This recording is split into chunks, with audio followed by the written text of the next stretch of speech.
भौजी भौजी का हो?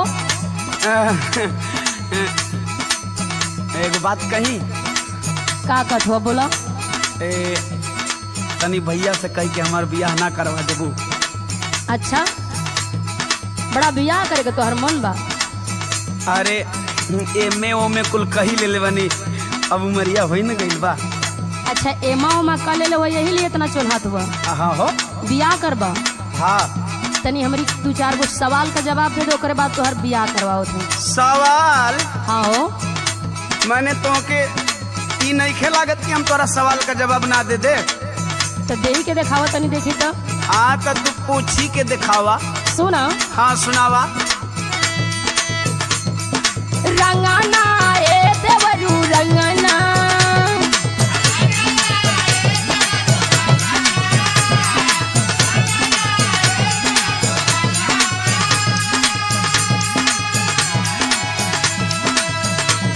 सुनाता?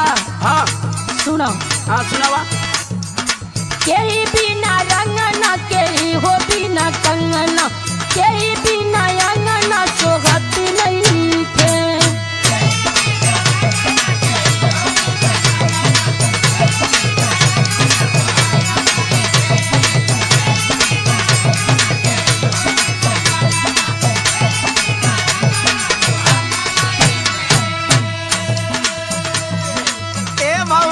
बोला। ये तू बड़हन सवाल कर देलू। तो के छोट बुझाता का? और का हम जाना तनी तो छोटे ने बस सुना। अच्छा बतावा। रंगना ये भौजी रंगना,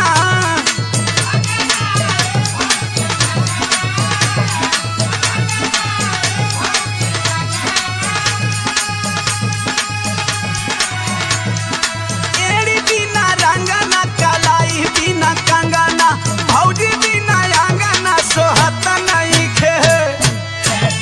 चल हाथ बड़ा तोहरे बिना कौन सुनबा।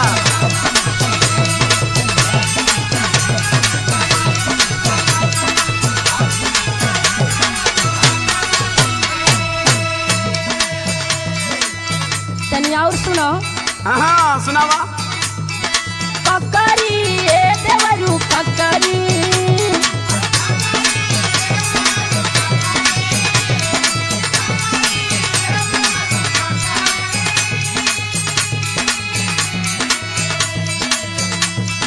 केही बिना ककरी, केही हो बिना बकरी, केही बिना मछली मरती नहीं थे।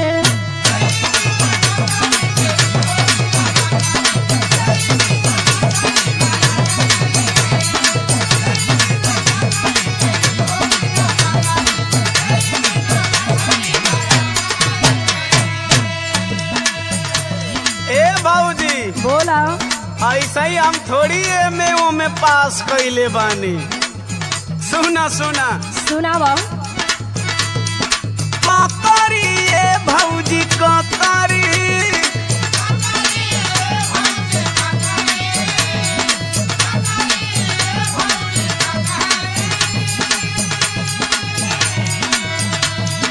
कोई बिना ककरी, गड़ेरिया बिना बकरी, माधी बिना मछरी मरत नहीं खे।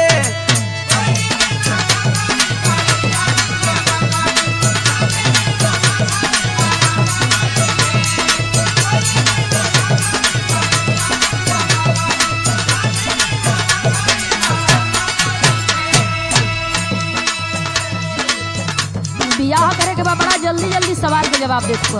हाँ जानत हई। सुना। हाँ सुनावा। हरावा ए देवरू हरावा,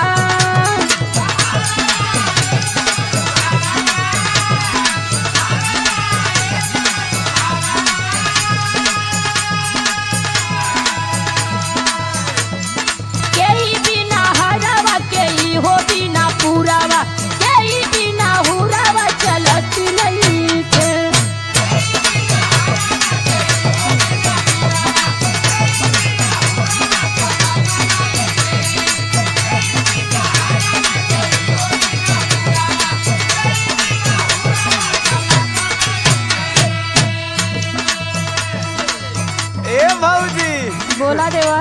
हम पीएचडीओ कैले हैं ये कुल विषय में। अच्छा हाँ सुना सुनावा।